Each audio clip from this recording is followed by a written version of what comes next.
हाय, Gaurav Yadav study में आपका स्वागत है। यूपी बोर्ड हिंदी मीडियम के छात्रों के लिए क्लास 9 की फिजिक्स की पहली वीडियो अपलोड करने जा रहा हूँ। पहले लेसन या पहले चैप्टर का नाम है गति। आज गति के बारे में अच्छे से डिस्कशन करेंगे और गति को समझेंगे, गति क्या होती है। यदि कोई वस्तु या कोई कण, वस्तु को अंग्रेजी में ऑब्जेक्ट बोल सकते हैं, कण को पार्टिकल बोल सकते हैं। यदि कोई ऑब्जेक्ट वातावरण के सापेक्ष, समय के सापेक्ष अपनी स्थिति में परिवर्तन करे, वातावरण तथा समय के सापेक्ष अपनी स्थिति में परिवर्तन करे, तो वह परिवर्तन ही गति कहलाती है। वह परिवर्तन ही गति कहलाती है, अर्थात उस वस्तु की अवस्था गतिक अवस्था कहलाती है। और यदि वह वस्तु वातावरण के सापेक्ष तथा समय के सापेक्ष यदि अपनी स्थिति में कोई परिवर्तन नहीं करती है, तो उसकी वह अवस्था विरामावस्था कहलाती है। गति कई एक प्रकार की होती है। हम कुछ गति के प्रकार के बारे में समझते हैं। गति के प्रकार, नंबर 1 सरल रेखीय गति, रेखीय गति। नंबर 2 वृत्तीय गति।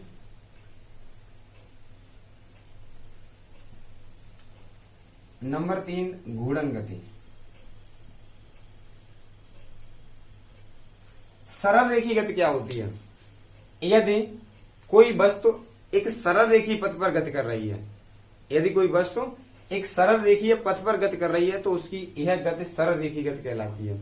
जैसे कि ट्रेन एक पटरी पर एक सरल रेखा में गति करती हुई जाती है, तो उसकी यह गति सरल रेखीय गति कहलाती है। वृत्तीय गति, यदि कोई वस्तु किसी वृत्तीय पथ पर गति कर रही है, तो उसकी यह गति वृत्तीय गति कहलाती है।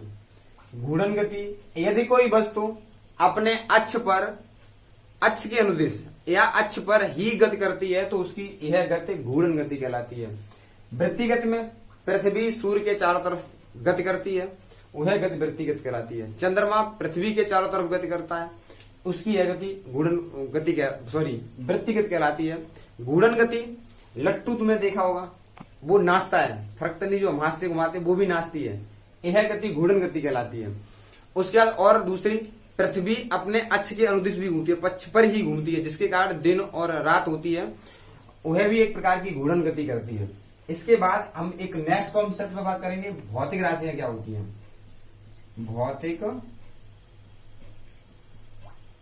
राशियां, भौतिक राशियां वे राशियां जिन्हें व्यक्त किया जा सकता है, जिन्हें नापा जा सकता है, वे सभी राशियां भौतिक राशियां कहलाती हैं। भौतिक राशियों का वर्गीकरण हम पढ़ें अगर, तो भौतिक राशियों को हम कई प्रकार से बांट सकते हैं। नंबर 1 उनकी उत्पत्ति के आधार पर मूल राशियां। कुछ भौतिक राशियों को उनकी उत्पत्ति के आधार पर हम बांट सकते हैं। नंबर 1 मूल राशियां। नंबर 2 व्युत्पन्न राशियां।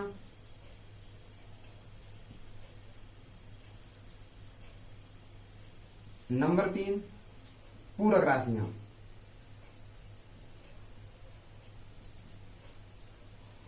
व्युत्पन्न राशियां क्या होती हैं? वे राशियां, व्युत्पन्न राशियां मूल राशियां वे राशियां होती हैं जो किसी दूसरी राशि से मिलकर नहीं बनी होती हैं, अर्थात जो स्वतंत्र होती हैं, वे मूल राशियां कहलाती हैं। अब मूल राशियों को जिससे हम नापेंगे वे मूल मात्रक कहलाएंगे, अर्थात भौतिक राशियों के मात्रकों को भौतिक मात्रक कहते हैं। उसी प्रकार मूल राशियों के मात्रकों को जिससे से नापा जाएगा उसके मात्रकों को हम मूल मात्रक कहेंगे। मूल राशियां 7 होती हैं। समय, द्रव्यमान, लंबाई, विद्युत धारा,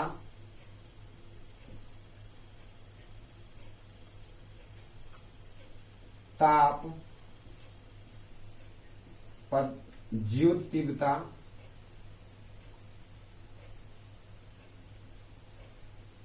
नेक्स्ट पदार्थ की मात्रा, पदार्थ की मात्रा। समय का मूल मात्रक होता है सेकंड, द्रव्यमान का किलोग्राम, लंबाई का मीटर, विद्युत धारा का एम्पियर, ताप का सेल्सियस केल्विन, उसके ज्योतितीव्रता का कैंडेला,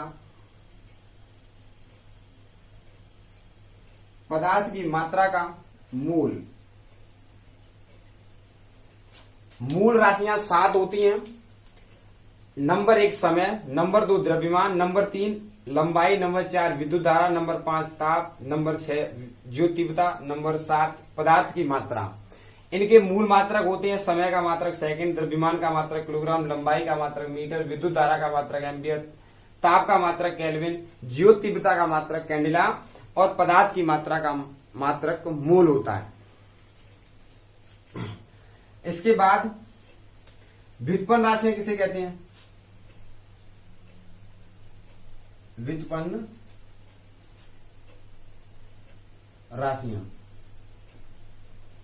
वे राशियां जो मूल राशियों की सहायता से बनाई जाती हैं, व्युत्पन्न राशियां कहलाती हैं। वे राशियां जो मूल राशियों की सहायता से बनाई जाती हैं, व्युत्पन्न राशियां कहलाती हैं।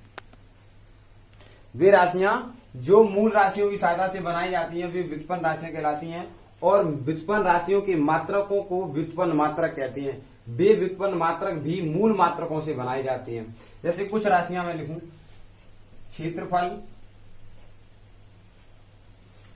आयतन, वेग, चाल, बल, दाब, ये व्युत्पन्न राशियां हैं। इनके मात्रक क्रम से हैं।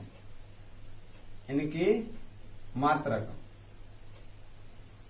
अर्थात व्युत्पन्न मात्रक क्रम से क्षेत्रफल का मीटर स्क्वायर, आयतन का मीटर क्यूब, वेग का मीटर प्रति सेकंड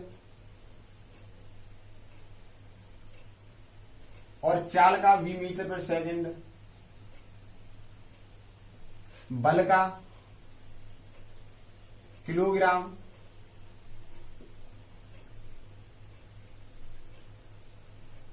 मीटर प्रति सेकंड स्क्वायर, दाब का किलोग्राम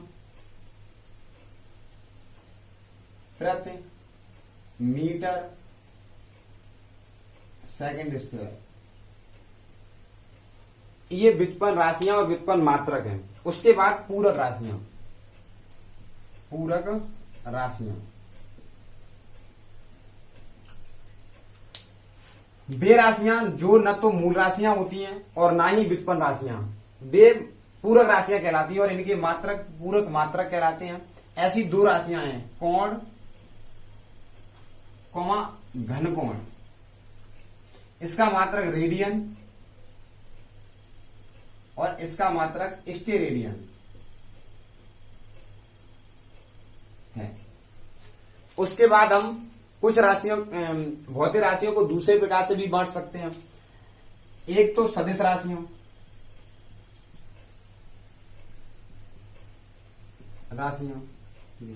नंबर 2 अदिश राशियां।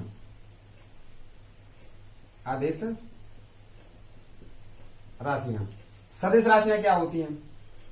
वे राशियां जो दिशा तथा परिमाण दोनों पर आश्रित होती हैं, अर्थात वे भौतिक राशियां जो जिन्हें व्यक्त करने के लिए परिमाण तथा दिशा दोनों की आवश्यकता होती है। वे भौतिक राशियां जिन्हें व्यक्त करने के लिए परिमाण तथा दिशा दोनों की आवश्यकता होती है, सदिश राशियां कहलाती हैं। जैसे कि बल, विस्थापन, वेग आदि। अदिश राशियां वे राशियां होती हैं जिन्हें व्यक्त करने के लिए सिर्फ और सिर्फ परिमाण की आवश्यकता होती है, दिशा की कोई आवश्यकता नहीं होती है। वे राशियां अदिश राशियां कहलाती हैं। या हम ऐसे कहते हैं कि अदिश राशियां वे राशियां होती हैं जिन्हें व्यक्त करने के लिए सिर्फ और सिर्फ परिमाण की आवश्यकता होती है, दिशा की कोई आवश्यकता नहीं होती। अर्थात ये राशियां सिर्फ परिमाण पर ही आश्रित होती हैं। जैसे चाल, कॉमा दूरी, कॉमा विद्युत धारा आदि। बहुत सारी अदिश राशियां होती हैं, बहुत सारी सदिश राशियां होती हैं। जब इनके हम क्वेश्चन बनाएंगे या क्वेश्चन करेंगे तब हम बहुत सारी सदिश राशियों और बहुत सारी अदिश राशियों के बारे में भी जानेंगे और बहुत सारी व्युत्पन्न राशियों के बारे में भी जानेंगे और उनके मात्रकों के बारे में भी जानेंगे। ठीक है, तो आज इतना ही। मैं उम्मीद करता हूं कि यदि आपको ये वीडियो पसंद आई होगी। यदि आपको यह वीडियो पसंद आई है तो हमें मोटिवेट करने के लिए आप लाइक करें और शेयर करें, सब्सक्राइब भी करें हमारे चैनल को, जिससे कि आपको नई वीडियो की नोटिफिकेशन मिल सके और आप समय पर उस वीडियो को देख सकें। धन्यवाद।